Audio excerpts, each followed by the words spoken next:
When it comes to the Nintendo Switch, I think one of the most underserved genres on the console are fighting games. There are exceptional asterisks on that, of course. Smash Bros. Is one of the biggest games, if not the biggest game on the console. Mortal Kombat 11, the Street Fighter Collection, all of these are great games that are on the console, but outside of that, it's few and far between of things that are going to be really exceptional. Now, while I was offered a review code for this game, all of the thoughts in here are my own, so you are going to get my unfiltered thoughts on this game. So let's dive on in and take a look at Under Night In-Birth EXE Late CLR for the Nintendo Switch. Alright, so let's talk about Under Night In-Birth EXE Late CLR. This is a fighting game from Arc System Works. Now, I'll be honest with you, when I first played this game, it felt very samey to me. It didn't feel like anything special, but the more I've spent with it, the more time I've actually put into the game, I actually think there's a lot to like here. So, alright, to start off, if this is your first time on the channel watching one of my reviews, I just want to let you know how it goes. I don't actually give a number score on anything. I think that's kind of subjective in the grand scheme of things because one person's 7 is another person's 5, and I don't think that really helps anybody out.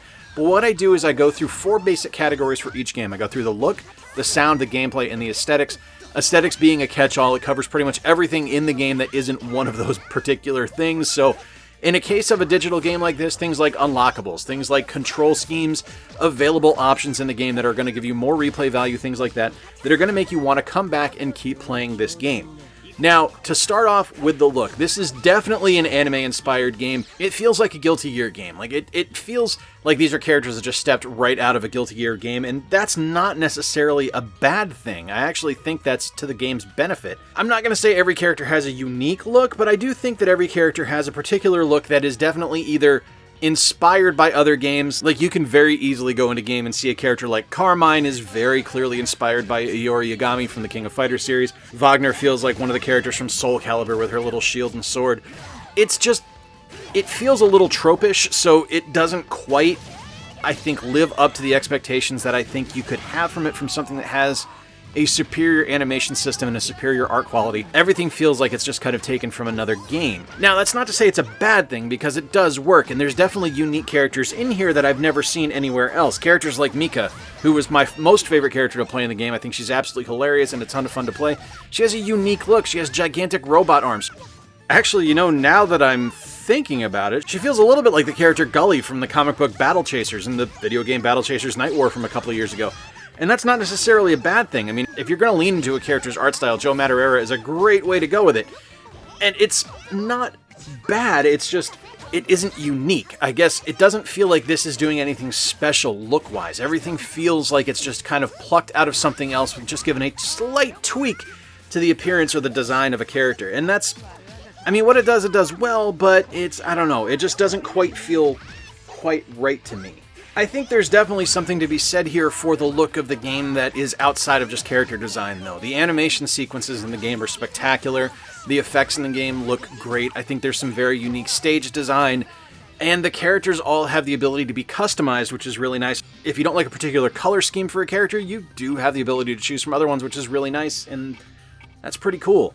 I think there's something also to be said for the animation sequences in the game, like I mentioned. I think all the characters move really well, they all jump and animate very well, and they all kind of have their own unique cadence to how they move. Like, Mika is a little more frantic, whereas someone like Waldstein is a little bit more aggressive. You know, he's a big bear of a man with gigantic claw arms. He's going to move a little bit more methodically and a little bit more aggressively than someone like Mika, who's a little girl. From a sound perspective, if you do not like games that do not have an English option, this game is not going to be for you. 100% every piece of dialogue is in Japanese, and it leans into that Japanese dialogue, and that's not to say that's a bad thing. And I feel like I'm saying that a lot with this game, and I think that's kind of where it ends up, is it's kind of uneven, is that's not necessarily a bad thing, but it would have been really nice to have a dub for these characters as opposed to just having to read the subtitles and listen to the overacted Japanese dialogue from this game, because again, it's all very tropish. It leans heavily into anime influences, so all the characters are very over the top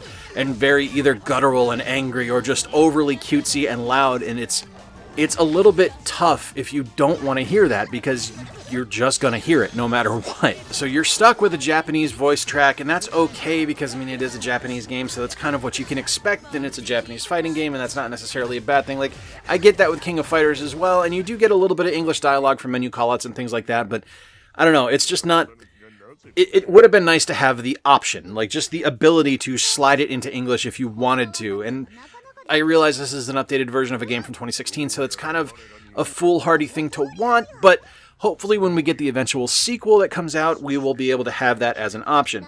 Now, from a music perspective, the music is great. It is definitely fighting game music. It is fast, it is driving, it is there to get you moving and get you aggressive and get you into combat. Nothing in the music soundtrack misses in this game, which is something that's kind of nice because in a lot of cases, fighting game soundtracks can either be way too far in one direction or put in just absolutely bizarre like arias and things like that, which make no sense for a fighting game.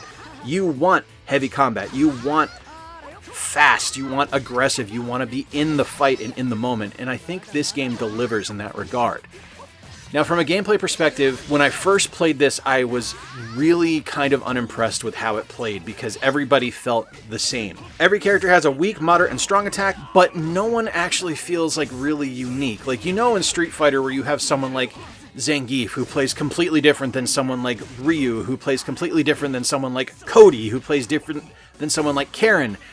Everyone in this game plays pretty much the same. Now, there's different paces, and there's different speeds, and different attacks, and things like that, but every character, if you can play one of them, you can play all of them. You just have to adjust a little bit for their size and a little bit for their speed. And I'm kind of a mixed bag if that's a good thing or a bad thing, because I think on one hand, you want to have your game be as accessible as possible to people to be able to get into the game and actually enjoy it, but at the same time, if it's just going to be the same thing over and over again, it's going to be really hard to find a character that connects with you.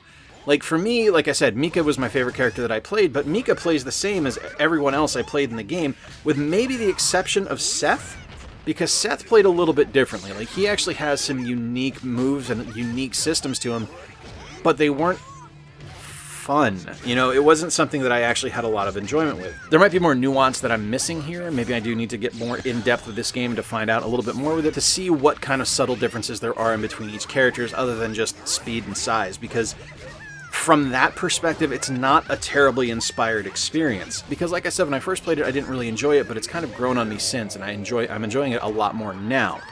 Now, what it does do very well is it gives you a lot of options on what you're going to be able to do. You do have the arcade mode, which is going to take you through a normal arcade experience, like you choose a character and you go through 10 fights and you get a story for that character, and there you go.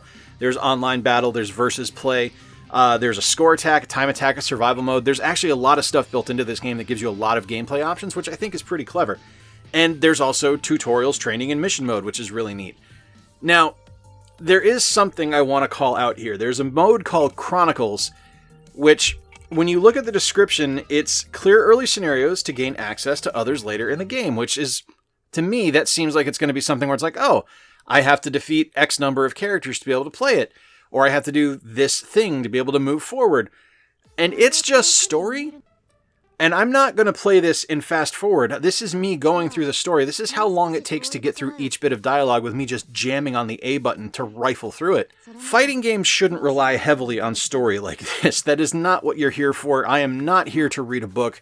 I just want to get into the game. I want to learn a little bit about the characters, which is what I get from the arcade mode. I learn a little bit about their motivations, a little bit about their experiences, and that's all I really need. Everything that's in this Chronicles mode is completely superfluous and honestly really annoying to have to sit through and try to just plod your way through. It's a misleading name. It's a misleading experience. It's not something I'm ever going to go into again. It's not enjoyable. I did not care for it. Now, from an aesthetics perspective, now again, as I say, aesthetics is a catch-all category, and it's something where just things that don't really fit into the other ones go. And we're going to start off by looking at some of the different things that you're able to do. Customization, like I said, is a big deal. You're able to change the look of your character, you're able to change things on your character menu, different titles that you have in-game, so you can actually name yourself something. Like my favorite is I can name myself Idiot, which made me really laugh. You can change your plate settings, which is where you put your different user information, as well as your character icon. You're also able to unlock different illustrations from the game, which is pretty cool. You can unlock movies. It's a really nice set of things that you're going to earn and going to want to go through and use your IP points that you unlock as you beat the game to unlock different aspects of each character, different things that you can add to your customization for your own personal usage to make the game more for you. Now, that said, a lot of that is stuff that's already been done before, you know, and I know that's asking for a lot from a fighting game to make it unique, to make it different, to make it crazy, but I don't know, when I look at things like maybe I'm just spoiled by things like Street Fighter V and King of Fighters 14, but those feel like complete games. This one doesn't quite get there. And looking at the history of this game, this is something that released in 2016 and has seen repeated updates and repeated re-releases. And to be at a point now, 5 years after its initial release, and to still not feel like it's a fully realized game, that's got to be frustrating for developers and for creators. And for me as a player, it was frustrating. I like this game, don't get me wrong, but to me, it doesn't quite get to the point where I say this is a must-buy. Now, as a fighting game fan, I'm going to enjoy it because it's going to give me different options, something other than just the Street Fighter Collection or Mortal Kombat on the Switch, something like Blade Strangers, which is, again, is not a perfect game, but it does give you options and gives you different abilities to play fighting games on the Switch other than just those two heavy hitters. So this, to me, kind of falls into that second-tier category where it's like, this is really good, and I enjoy it, but if you're not a fighting game fan, if this isn't a genre that you want to spend a lot of time with, I don't think this is going to be the game for you. So yeah, like I said at the top of the video, I was really intrigued by this game, and I thought there was going to be something exceptional here, and I think, unfortunately, what we got is just kind of more of the same. It doesn't feel special. Like, from a fighting game perspective, it's got solid gameplay, it's got solid look, it's got good sound, it's got good aesthetics. Like, that's all you could really want from a fighting game, so maybe I'm being a little bit too harsh on it, but I wanted something special. I think there was an opportunity here, especially with the fighting game space being so wide open on the Switch, and for an opportunity to do something special, that we just got another Street Fighter or King of Fighters clone, and that's a little frustrating. Let me know in the comments down below if you have played Under Night In-Birth EXE Late CLR on the Switch or any of its previous iterations since it released in 2016. Let me know what you think about it. Who's your favorite character? What do you think of the game? I would love to see if there's anyone else that has a different opinion on this game, because to me, while I liked it, it didn't quite land correctly for me to be something where I go, yes, you should buy this game immediately. Please hit like, please subscribe down below if you're new around here, and hey, if you really dig the work I do, consider becoming a monthly Patreon sponsor, like the awesome people you're seeing on screen right now. And if you want to help support the channel directly, consider picking up some of our merchandise at squarepegsyt.com. Thanks for stopping by. I have been Jay. Appreciate you being here and spending a little bit of time with me today. If you want to check out some more of my reviews, videos will be up here right now. Until next time, remember to play more games, stay square, and take care. I'll talk to you soon.